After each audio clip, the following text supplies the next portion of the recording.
నిన్ను సేఫ్గా పంపడానికి కావాల్సిన అరేంజ్మెంట్స్ నేను చేశాను. మీరేంటి పిచ్చివాళ్ళ మాట్లాడుతున్నారు? నేనెక్కడికి పారిపోవడం లేదు. నేనే ప్రారంభించాను, నేనే ఫినిష్ చేస్తాను. ఆ తర్వాత వచ్చి మిమ్మల్ని కలుస్తాను. అంతా అయిపోయింది ఆండో. ఈ యుద్ధంలో నువ్వు ఓడిపోయావు. మీరు చెప్పింది నిజమే, కానీ ఈ యుద్ధంలో మీ వయసు అయిపోయింది. కానీ మీరు నా గురించి దిగులు పడకండి. అక్బర్ నా గురించి దిగులు పడతాడు. నువ్వు మాట్లాడడం లేదు. నిన్ను కొకైన్ అలా మాట్లాడిస్తోంది. మీరిప్పుడు ఇక్కడి నుంచి వెళ్ళడం మంచిది.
ఆ రోజు ఆండోతో ఉండాల్సిన పరిస్థితి ఏర్పడింది.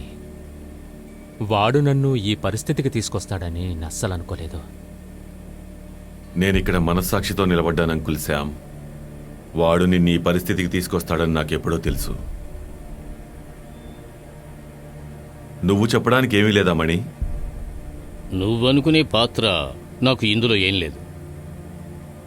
నీకు దాంతో సంబంధం లేదని చెప్పకూడదు మణి.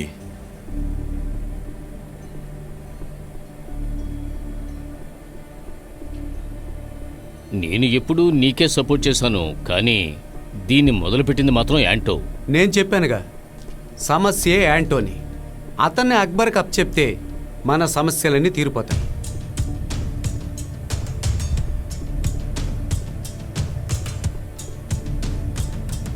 నేను మనీ ఇక ఆండోతో పాటు లేం. మా మనుషులందరూ వాడి దగ్గర నుండి వచ్చేస్తారు.